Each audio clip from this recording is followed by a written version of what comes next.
Right now, go ask your parents when was the last time they used the Pythagorean theorem.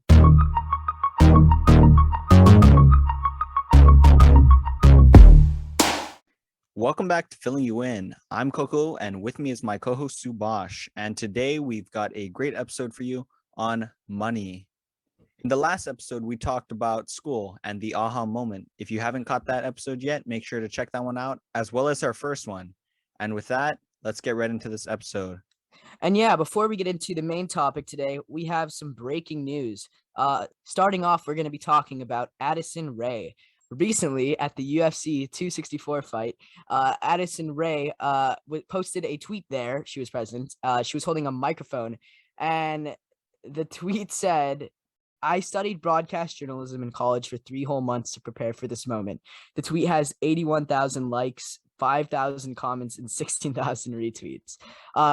People basically in our comments got absolutely fired up. I went to journalism school for 2 years and interned unpaid for another 1.5 years. After that, never got hired and had to switch careers. Thank you for this info. It's funny because they're just kind of using their clout to get these things that they want to do, which is pretty great because if I was in the same position that she is and I have all this clout and power and things like that, why not? If she chose to pick journalism as her major in college, then obviously she must have some passion towards it. So to watch her continue that passion now with all this fame and clout and using that to get something as prestigious as being able to talk at a UFC fight is pretty cool. Another thing on TikTok, TikTok has banned crypto promotion. Um, like we talked in the last episode's breaking news, there's a whole scandal around some of the biggest phase members basically promoting this whole coin. They said it was going to be donated to charity. The money wasn't. It was a really big scam. It was just a really weird and mixed up situation. I'm assuming due to this crypto, you just can't really talk about it or promote any specific coins on TikTok. Yeah, I guess this is a valid response from a platform like TikTok. And I think it's more of a liability standpoint. And it's if these creators are talking and promoting cryptocurrency on their platform, that holds them somewhat liable for what takes place on it. And if you have some huge creator like pumping and dumping a coin and they don't know about it, now TikTok's kind of have a problem on their hands. And just banning the promotion of cryptocurrency on their platform is all around just a smart idea. The next news we have is that Clubhouse has signed a deal with TED. So, for those of you who don't know what Clubhouse is, it's pretty much the new type of radio. Pretty much what you can do is you go into these different rooms and it's kind of a live conversation that people have. It's pretty cool. Uh, I'm not sure if it's open to the public now. Before you needed a certain invite code to get in. And so the deal was for exclusive programming. So having certain speakers come on Clubhouse and talk about certain things. And overall, I think it's really cool to see how quickly Clubhouse is partnering with a big name in the business such as TED. What do you think? I feel like TED is the perfect place, like it's the perfect thing to have on Clubhouse. I'm personally on Clubhouse, and I'm pretty sure I sent you an invite as well. It's pretty cool, it's live conversations. There's always something going on.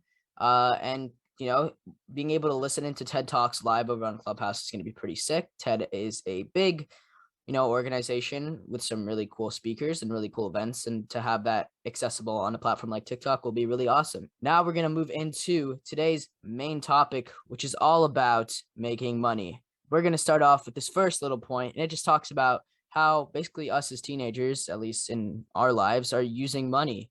I would say most commonly it's when, you go out to the mall, you need to buy food, stuff like that. How exactly right now are you using just like money day to day? Like, do you have a job? Ask your parents. Personally, I don't really make super big purchases ever. I'll go out, I'll buy some food, and here and there, I'll save up, maybe buy the latest iPhone, stuff like that. But I don't really spend a lot of money, nor do I ask for a lot of money from my parents. What about you? Really same here. I think the only thing that I just have a weird thing too about asking for like money. It's just me. Like I just feel kind of weird about it. But I just try to use my own money when I can. And that's a lot of the time. Sometimes if I'm going out like with my friends and I might not have cash on me or something, I'll be like, hey dad, can I have like, some money to go get food. That's pretty much it though. Yeah, I don't really make big purchases a lot. Probably the biggest purchase that I make is literally I save up just for the new iPhone because that's something that I just find interesting. Something that's definitely come up for me recently is getting a job. It's kind of late now as summer is like literally by like it's gonna close up soon, and I mean that's kind of weird to say, but like yeah, and it's a little late to get a job, but it's something that I kind of wanted to do, but I wasn't able to do. But it was something that came up in conversations, and I think definitely maybe probably in 2022 I'll be really looking at getting a job. Yeah, I think that getting a job is definitely interesting. The day after I turned the eligible age to work, I started working. I got a job at a gelato shop, and to be honest, it was pretty great. It was great because I was mainly interacting with customers, and I kind of had to try the gelato flavors and stuff like that.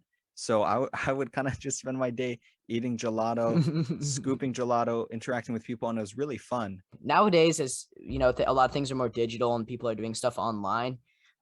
Getting an actual like job and going somewhere versus doing something like literally online, kids are just finding new ways to make money that doesn't involve actually going somewhere. um Personally, I've made, some money online doing things like I streamed on Twitch for a bit, made some money off of that.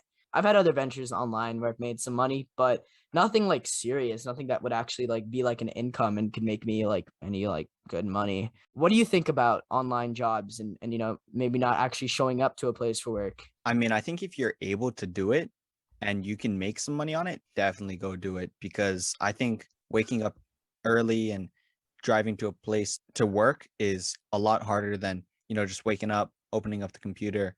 Okay, let's get right to it. Something someone told me was that like being a waiter, you learn like a lot from being a waiter because customer service, being able to talk to customers, that's definitely something that's really hard. That's a skill that's really hard to gain when you're doing online things because you can't really see expression through a chat. I haven't worked a job in like the service industry or the retail industry really, but you learn a lot through interacting with customers, and it just makes you overall just like I guess better at interacting with people. Yeah, and another thing is once you get a job and once you start bringing in money, it's important to see how you manage it.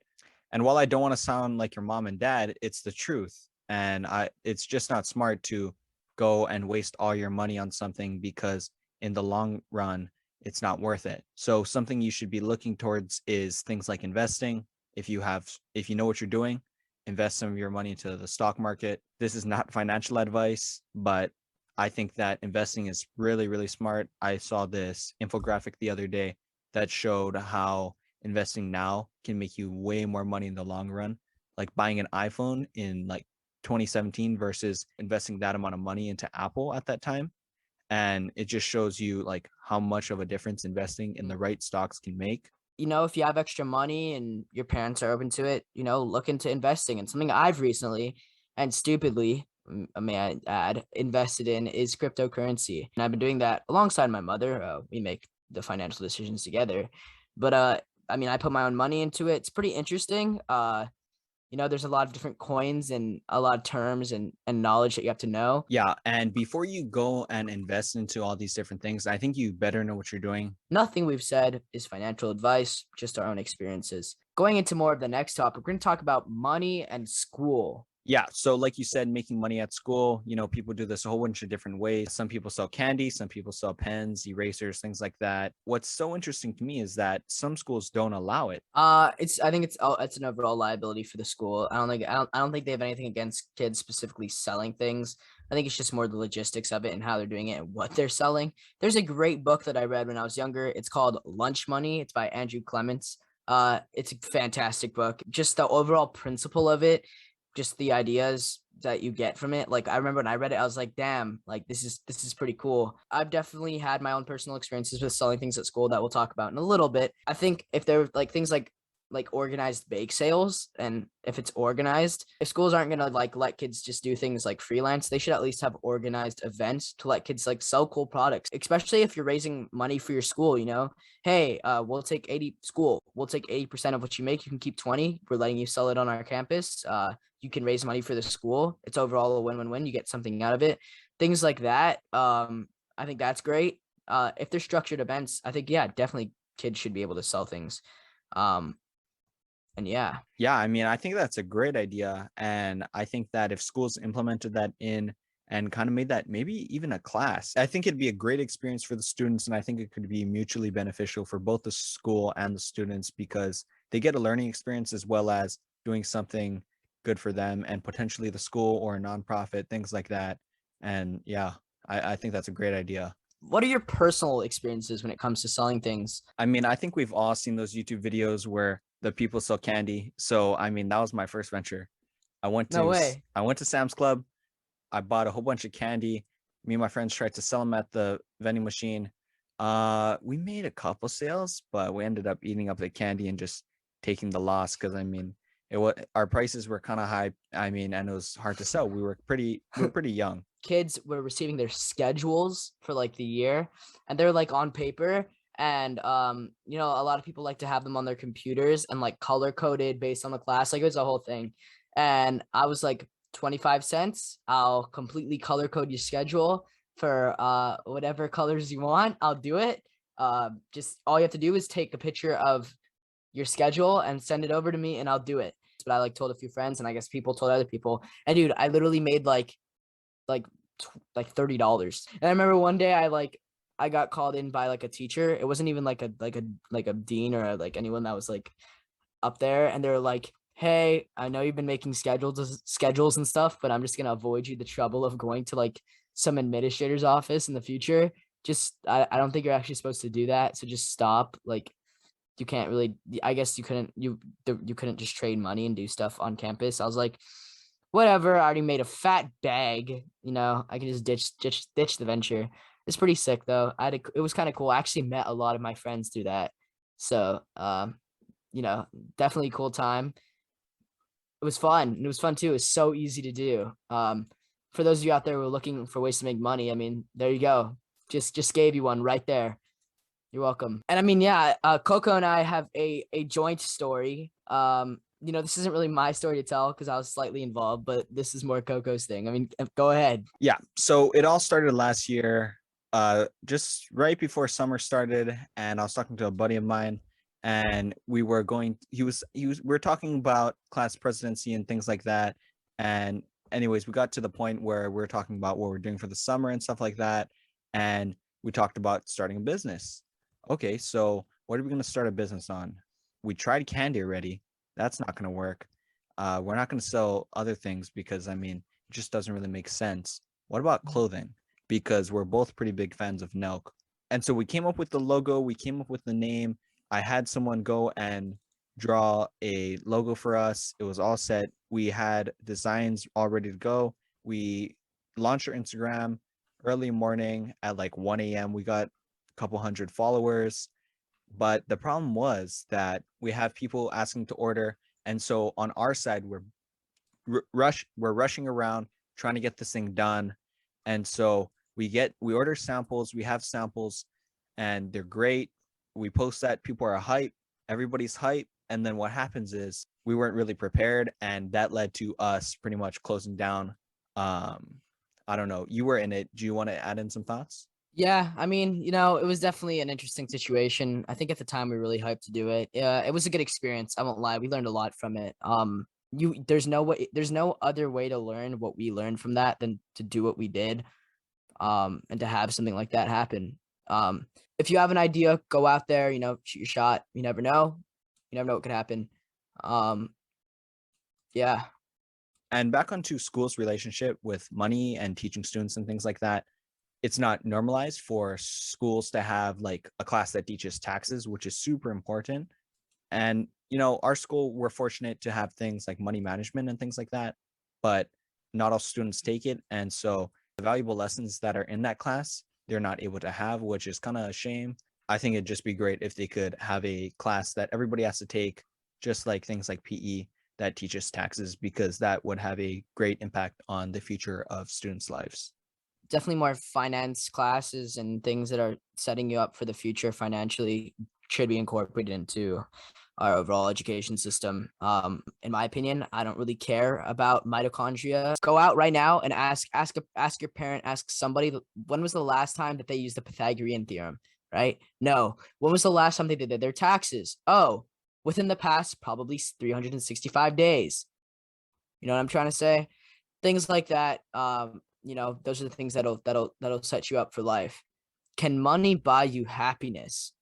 This is definitely a question that's asked all the time. Um, what do you think? Does money buy you happiness? I think to a certain extent it does. I think that money can buy you experiences and it can buy you things that can help people you love and things like that that can provide you happiness. I don't think that money itself can fully give you unlimited happiness, such opposed to something else. There's one thing you really said, and it was about experiences. I think that's where the money buys you happiness really is true. You know, I would 100% save up all my money. Let's just say random amount of money, right? $2,000 to go on a trip to LA somewhere with my friends and have an absolutely insane time. Just create memories that you'll never ever forget. Uh, and do things that really make you happy and be with people that make you happy. And that's something that's where money as a tool just comes in, and it's really great. Yeah, you can have a lot of money and not be happy, but it's really how you spend it, and that's where the happiness will derive from. That's what I think.